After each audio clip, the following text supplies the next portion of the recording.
নমস্কার, সুপর্ণা রান্নাঘরে আরেকটা রেসিপি নিয়ে চলে এলাম। তো আজকে আমি আপনাদেরকে দেখাবো রুই মাছ ভাপা। তো কিভাবে রেসিপিটা করব সব পদ্ধতি আপনাদেরকে আমি শেয়ার করব। আর আমার চ্যানেলটাকে অবশ্যই আপনারা সাবস্ক্রাইব করবেন। যদি আমার রান্নাগুলো পছন্দ হয় লাইক করবেন, কমেন্ট করবেন, তাহলে আমি আরও ভালো ভালো রান্না আপনাদের সাথে শেয়ার করতে পারবো। তো চলুন এখন আমি রুই ভাপা মাছটা কিভাবে করব সব পদ্ধতি আপনাদেরকে রেসিপি করতে করতে বলে দিচ্ছি।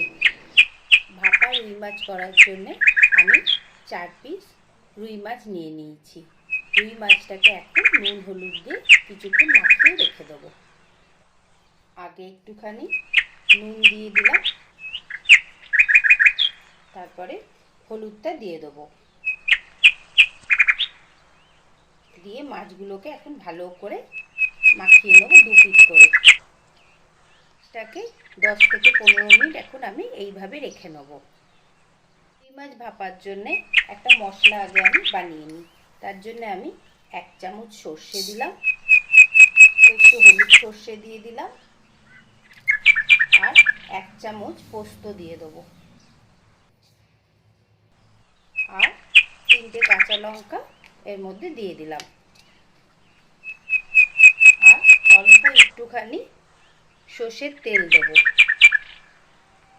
সামান্য জল দিলাম, আর অল্প একটুখানি নুন দিয়ে দেবো। মিক্স করার সময় একটুখানি নুন দিয়ে দিলাম।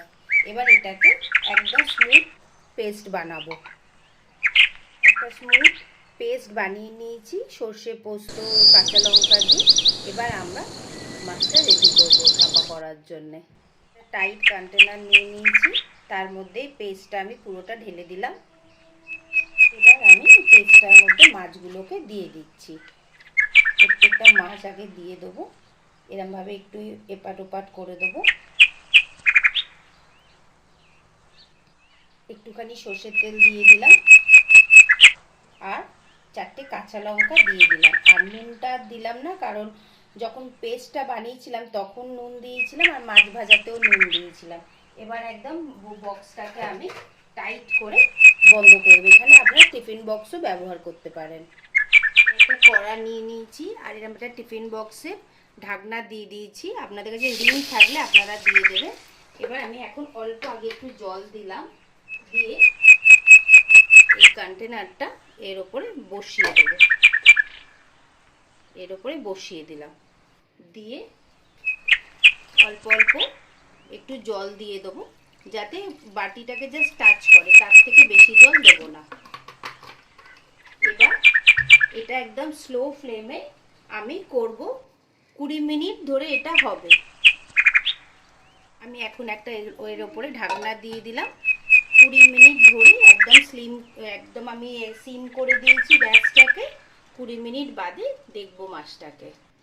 20 মিনিট হয়ে গেছে, আমি গ্যাসটা এখন বন্ধ করে দিলাম, আর এই ঢাকনাটাও খুললাম। এখন এটাকে আমি এইভাবে ঠান্ডা হতে দেবো 10 মিনিট, তারপরে আমি এটাকে খুলবো। ভাপা রুইটা হয়ে গেছে, এবার আমি আপনাদেরকে এটা খুলে দেখাচ্ছি।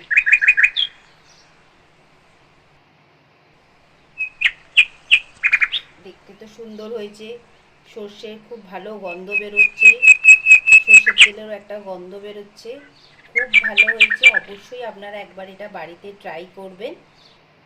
আমি রুই মাছ দিয়ে করেছি, আপনি কাতলা মাছ দিয়ে করতে পারেন, আবার ইলিশ মাছ দিয়ে তো ভীষণই সুন্দর হয় এই ভাপাটা। তো আমি এবার এটাকে পরিবেশন করে আপনাকে দেখাচ্ছি। আমার রেসিপিগুলো আপনাদের কেমন লাগে অবশ্যই আমাকে জানাবেন, আর কমেন্ট করবেন, লাইক করবেন। আপনারা আর কি মেনু দেখতে চান, মাছের দেখতে চান কি চিকেনের দেখতে চান, নিশ্চয়ই আমাকে জানাবেন।